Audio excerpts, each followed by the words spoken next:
Assalamualaikum warahmatullahi wabarakatuh. Bismillah. Alhamdulillah. Allahumma sholli ala Muhammad wa ala ali Muhammad. Berjumpa kembali bersama saya channel Al Husain.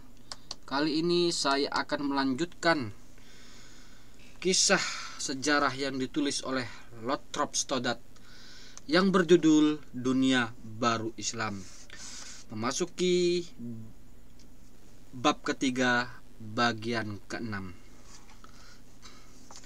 yaitu orang timur sedih dan pedih hatinya akan kehilangan segala yang begitu dicintainya.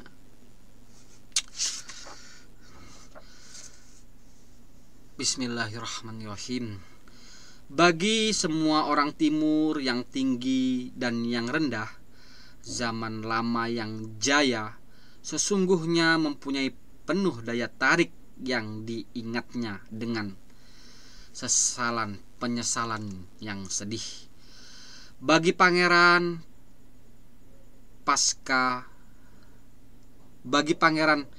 Pasya, pegawai istana, kehidupan benar-benar merupakan surga timur. Memang benar bahwa pangeran itu pada setiap saat dapat saja dijatuhkan dan dibunuh oleh raja yang memusuhinya. Pasya dicekik atas perintah tuannya. Pegawai istana disiksa karena kewenang-wenangan atasannya. Sementara itu, kehidupan penuh dengan kekayaan dan kelengkapan. Masing-masing dari orang tersebut mempunyai watak dan sebutannya sendiri-sendiri di kalangan anak negeri. Masing-masing menikmati kedudukan yang sekarang tak mungkin diperdapat di Eropa. Dalam makna ia tak terikat oleh undang-undang, mempunyai hak atas keuangannya sendiri, baik atau buruk. Dan mereka tiap hari dan seluruh hari disekelilingi oleh sifat menjilat yang khusus Asia, yaitu pengabdian yang khidmat atas hanya pernyataan keinginan saja, dan yang merupakan kesenangan yang memakbulkan bagi yang menerima pengabdian itu. Masing-masing mempunyai pula pengikut-pengikutnya, dan tiap pegawai istana memperoleh pula kekuasaan, kemewahan yang dimiliki tuannya, dan sambil ambil muka yang ditujukan kepadanya.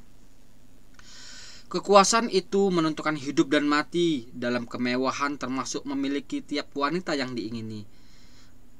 Seperti telah saja saya katakan, hampir sama dengan pengabdian agama. Tetapi kalau ditanyakan bagaimanakah dengan orang miskin yang diperas oleh hierarki despot itu, apakah yang mungkin diperolehnya dari semua itu? Ya, biasanya ia tidak mendapat apa-apa, tetapi ia mungkin memperoleh banyak. Kehidupan dalam timur lama merupakan undian raksasa. Tiap orang, sekalipun hina, yang berhasil menyenangkan seorang besar, mungkin sekonyong-konyong menjadi ternama dan menjadi hartawan.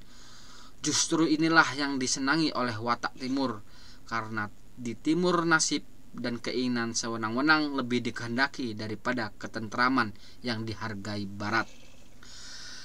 Di timur, cerita yang paling disenangi ialah hikayat tentang perubahan nasib yang sekonyong-konyong dan menakjubkan. Peminta-minta menjadi wazir dan wazir menjadi peminta-minta, dan semuanya itu dalam satu malam saja. Bagi kebanyakan orang timur adalah ketidakpastian hidup dan kesenangan sewenang-wenang dari yang berkuasa menjadikan hidup ini mengandung makna, tidak penghargaan yang terjamin bagi yang jujur dan bagi pekerja yang teratur. Semuanya ini membuat hidup timur tidak menentu, menarik hati bagi semua. Dan sifat kesenangan penjudi ini benarlah yang banyak sedikitnya dihancurkan oleh pembaratan. Seperti dinyatakan dengan tepat sekali oleh seorang penulis Inggris dalam tanggapannya mengenai keadaan Mesir modern. Pemerintahan kita mungkin lebih sempurna, tetapi orang timur menganggapnya membosankan. Hukum lama mereka seperti kain tua, tetapi bagi mereka menyenangkan. Pada hukum lama terdapat daya tarik yang mempesona. Memang, kata seorang Mesir kepada seorang ahli hukum Inggris. Tetapi di masa yang lampau, seorang peminta-minta yang sedang duduk di pintu rumah, bila disenangi oleh seorang nyonya besar, besoknya bisa saja jadi orang besar pula. Ada suatu sesalan yang wajar dan tak bisa dilawan atas masa lampau yang jaya dan penuh bahaya itu, di mana pilih kasih menggantikan keadilan dan hidup arti seperti kebahagiaan di negeri Nabi Yusuf, Harun ar-Rasyid dan Ismail Pasha. We have spread the coat of broadcloth over the Radiant German. Orang timur sedih dan pedih hatinya akan kehilangan segala yang begitu dicintainya. Maka tidak heran kalau banyak kaum konservatif, kaum kolot timur mengagungkan masa lampau sebagai zaman keemasan yang bukan main jayanya, lebih dari apa yang pernah ada di barat. Dalam hal ini mereka disokong oleh banyak golongan liberal yang kecewa akan pembaratan, dan mereka menentang barat sehebat-hebatnya. Akibatnya timbul rasa dendam pada segala yang berbau barat, yang kadang-kadang menyatakan diri dalam bentuknya yang paling tak masuk akal. Louis Bertrand berkata dalam suatu ceramah yang saya hadiri di Kairo, seorang pembicara menegaskan bahwa Perancis berhutang budi kepada Islam dalam 1. Peradaban dan ilmu pengetahuan, 2. Separuh dari khazanah kata-kata, 3.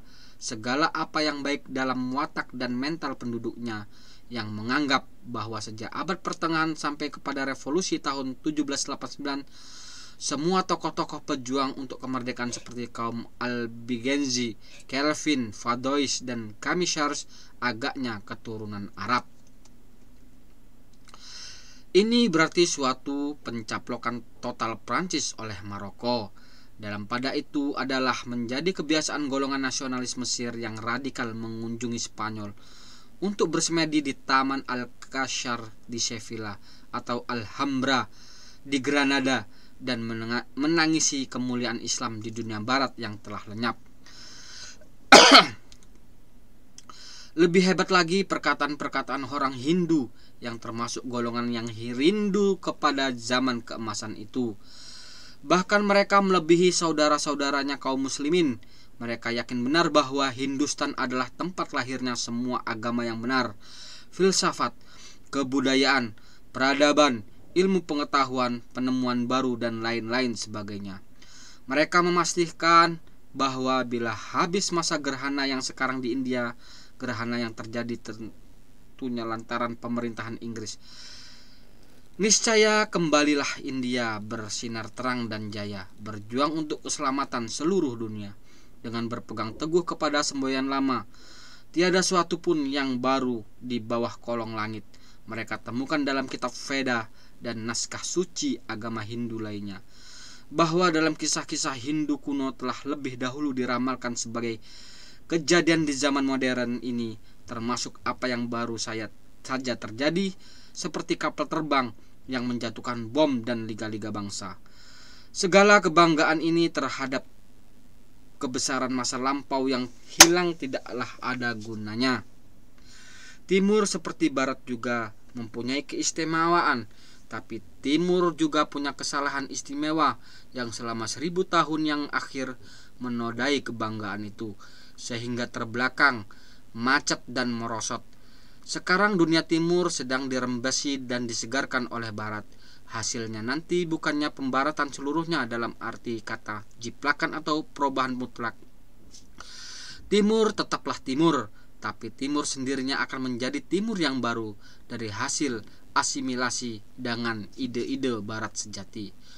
Golongan reaksioner hanya dapat menunda proses ini dan karenanya memperpanjang masa kelemahan dan kemunduran timur. Walaupun begitu, sikap golongan reaksioner itu sekalipun tidak bijaksana bisa dimengerti. Pembaratan menyinggung terlalu banyak prasangka-prasangka dan golongan-golongan berkuasa dan menimbulkan perlawanan yang terus-menerus. Perlawanan ini akan terjadi juga sekalipun pengaruh Barat itu semuanya baik dan orang-orang Barat laksana malaikat gemerlapan Namun, pembaratan mempunyai kelemahan-kelemahannya. Lagi pula, para penduduk kebudayaan barat tidak saja digerakkan oleh altruisme semata-mata, melainkan juga oleh kehendak-kehendak yang kurang baik. Inilah keadaan yang menguatkan golongan reaksioner timur dengan menutupi perjuangannya dengan alasan-alasan moral.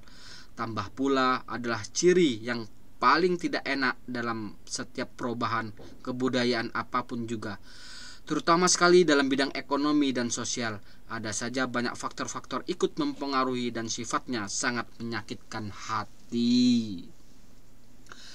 Demikianlah pergolakan barat dan timur di zaman itu. Seolah-olah barat ini ingin memperbaiki dunia timur yang menurut orang barat telah ketinggalan cara berpikirnya. Sebenarnya menurut orang-orang timur tidak juga seperti itu. Memang ada yang perlu diperbaiki oleh orang-orang barat, tetapi menurut orang timur, orang barat juga terkadang terlalu berlebih-lebihan. Maka dari itu, sebenarnya keduanya ini saling membutuhkan, baik dunia barat maupun dunia timur di zaman itu. Meskipun terkadang tetap Islam yang selalu disalahkan oleh dunia barat. Subhanakallahumma wa bihamdika asyhadu alla ilaha illa anta astaghfiruka wa atubu ilaik. Assalamualaikum warahmatullahi wabarakatuh.